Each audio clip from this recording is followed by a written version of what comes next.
Hello, and welcome to another episode of A Spoonful of Species, your go-to place for conservation through baking. My name is Caitlin, and I'm an interpretive naturalist with years of education experience teaching people about animals, both aquatic and terrestrial. Each week, we will bake an animal-themed dessert and focus on their conservation.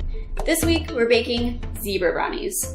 Now, there are recipes that will marble or swirl white cake batter into brownie mix in order to make zebra brownies. But I have a recipe from my mother that is ooey gooey brownies, and that's the recipe I wanted to use. There are 3 species of zebra, but this week we're going to be focusing on Grevy's zebras, which are the most endangered of the zebras. But first, I'm going to address a couple of questions that I always get about zebras. So, are they black with white stripes or are they white with black stripes? Well, that depends on how you look at it. Zebras have a lot of white fur and less black fur, so you could think of it like they have more white than black, so they would be white with black stripes. Or their skin is actually black, so you could think that they have black skin and white stripes. It depends on how you look at it. Personally, I always say that they're black with white stripes. To make the brownies, you will need 8 ounces of chocolate. I prefer half dark and half semi-sweet, but the choice is yours.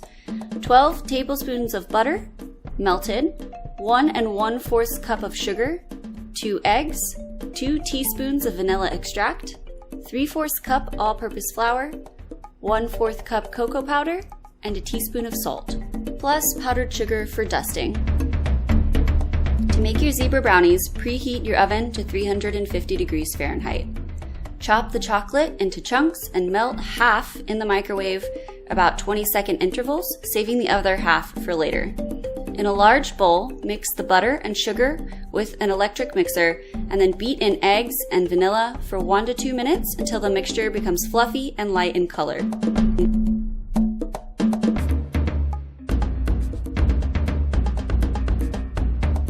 Slowly whisk in the melted chocolate, making sure it's not too hot so the eggs don't cook. Then sift in the flour, cocoa powder, and salt. Fold to incorporate the dry ingredients, being careful not to overmix as this will create the brownies that are more cake-like in texture. Fold in chocolate chunks, or you can melt the rest and add it now. Then transfer the batter to a prepared baking dish. Bake for 20 to 25 minutes, and then cool completely.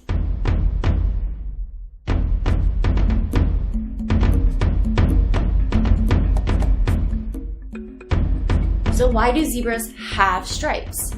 Zebras have stripes for a couple of reasons. The first is very wild. So if you think about where they live in Africa, they live in a place that's mainly brown and green with maybe a bright blue sky or clouds, but that's not black or white. So why would they be black and white? Well, the answer is because if a predator is looking at them, generally predators in Africa are red-green colorblind, which means that they can't tell the difference between red and green, but the black and white stands out really heavily for them. So if they look at a herd of zebras standing out in the field, what they're going to see is black and white stripes galore, but they might have a lot of trouble picking out one zebra from the herd. So that's one reason why zebras have black and white stripes. Zebras might also have black and white stripes as a form of insect repellent. So zebras eat a lot of plants that insects also like to eat. And to avoid being bitten by the insects, it is thought that the zebras have stripes so that they confuse a fly or an insect that might want to land on them to bite them. So if you think of an insect, their vision is not the same as ours. They have something called shutter vision, which means that they have to take many different views of a single object in order to be able to view it. So maybe you've seen a fly or a bee kind of swooping back and forth. That's because they have shutter vision. And they're trying to get a full picture of what's going on in front of them. So if they do that with zebra stripes look very similar over and over again, and it becomes very confusing for the fly, and they might not know where to land in order to bite the zebra. So it acts as a form of insect repellent.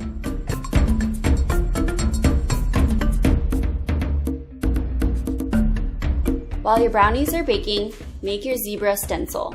To make the zebra stencil, use an X-Acto knife to cut stripes in any pattern you like out of parchment paper. When your brownies are cool, remove from baking dish, flatten out the parchment paper, and add your stencil on top of your brownies. Dust with powdered sugar and gently remove the stencil as to not to disturb the powdered sugar below.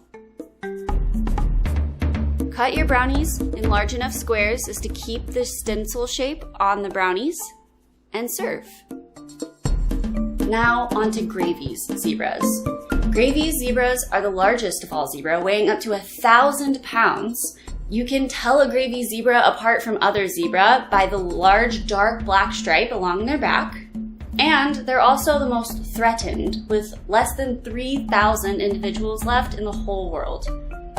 Now, with a wild population of less than 3,000, the Grevy zebra are endangered. Their coats are valued by poachers, and their habitats are being destroyed by other grazers that humans need, the cattle that we use for food. If you want to get involved and you want to help zebras, or maybe just see more pictures of their cute little babies, you can absolutely do so at Grevy'sZebraTrust.org. It's an organization in Kenya that is dedicated to preserving Grevy zebra in the wild. And I hope that you hope, that these zebras will be around for generations to come. Thanks for watching. This was another episode of A Spoonful of Species. See you next time.